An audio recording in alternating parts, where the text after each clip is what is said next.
Hey, ladies and gentlemen, thought I'd make a follow-up video because I left some stuff out, and Ruthie was like, "Why, you should have put that in the video, you should have put that in the video, you should have put that in the video."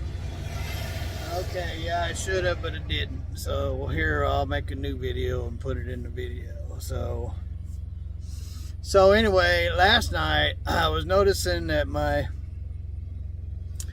ABS light wasn't coming on. And so I went out there, and salt had got in it and ate up the wiring. So I replaced the wiring, and it still didn't want to come on. So yeah, so this morning I got out there when it was early. It was nice and cool, and got up there, and I noticed, if you'll refer back to the last video where I was under the trailer, saw two wires that were 8.5. They were spliced, but the splices weren't sealed, and so salt got in there and ate them in half. So I fixed those, and while I was fixing those, somebody had made a new brace going across at one time, goes across from chassis to chassis, and they welded the shocks to it, and they did a really crappy job. And so I noticed the welds were broken,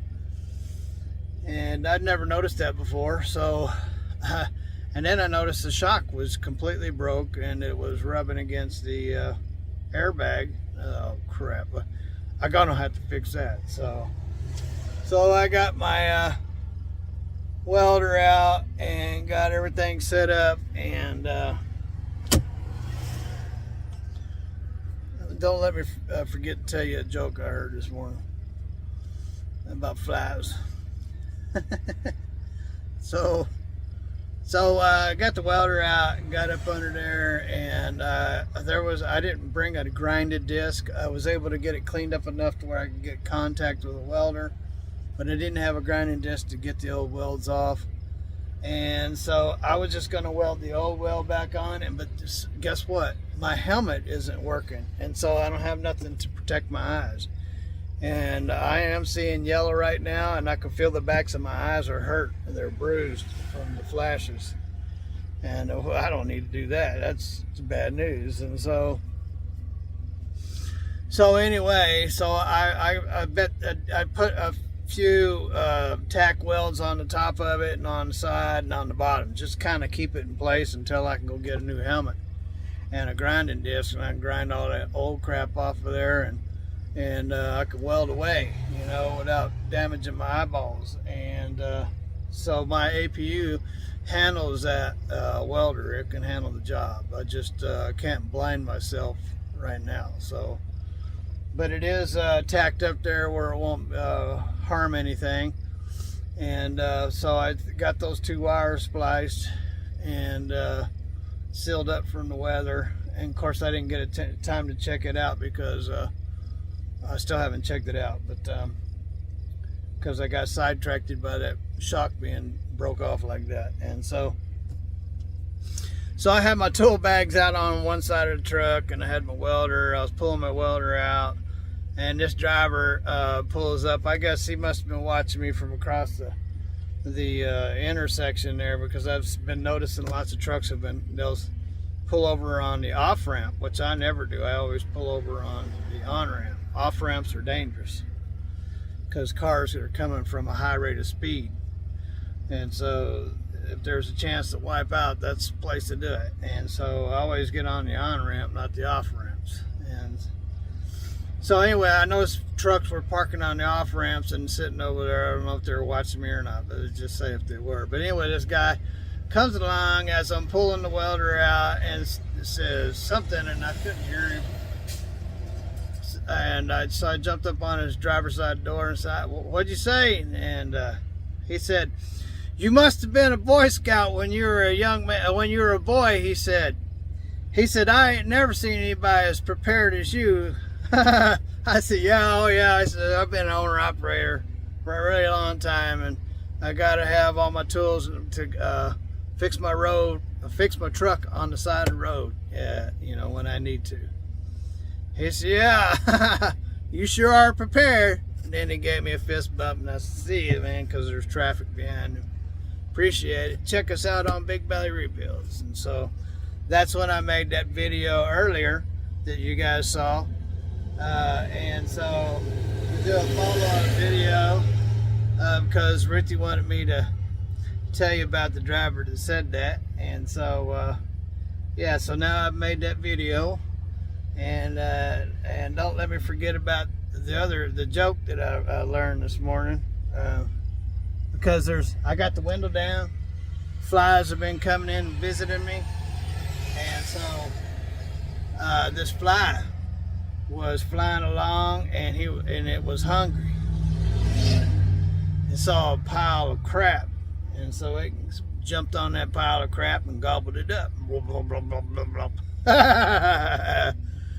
Well, the fly had gobbled up too much crap and decided, and couldn't fly away, and saw this shovel and walked up that shovel and got to the top of the shovel and decided if he jumped off that shovel, he'd be able to fly, to get out there and fly. So the fly jumps off, and it goes to a crash landing and kills itself.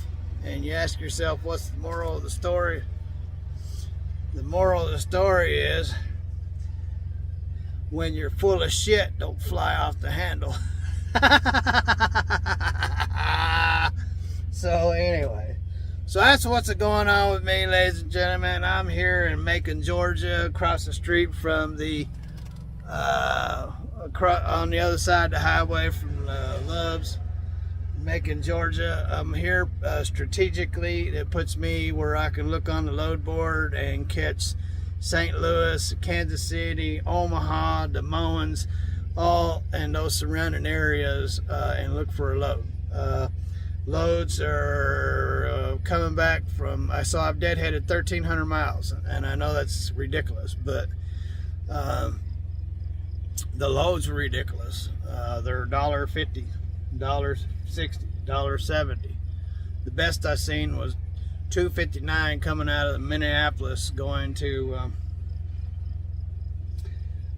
North Carolina. And by the way, I did call on those loads, and they were gone. And but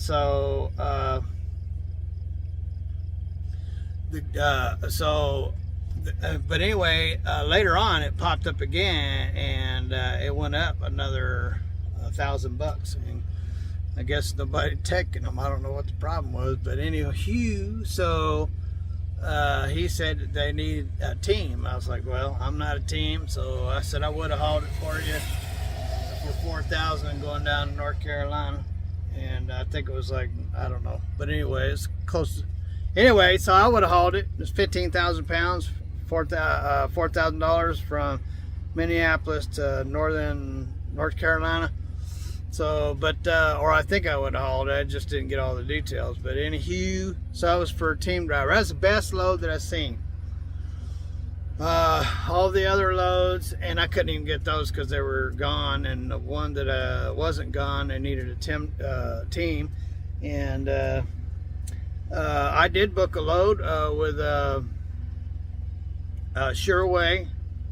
What are they? Sureway and something.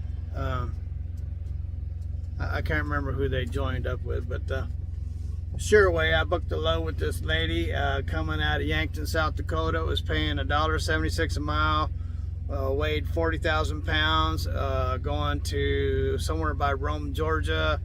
And so I was in Rapid City at the time, and so I came on over and came to the exit where Yankton was, and I still hadn't got an email or a phone call from the lady, and never did.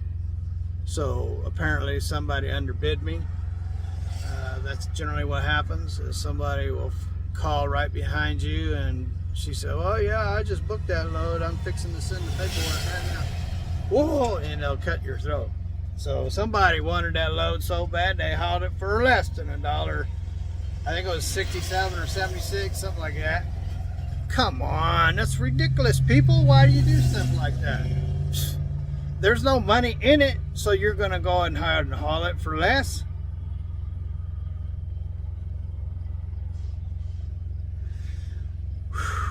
Anyway, don't let me get all wound up on that stuff. So I appreciate your advice, Mike, on park it and get a job.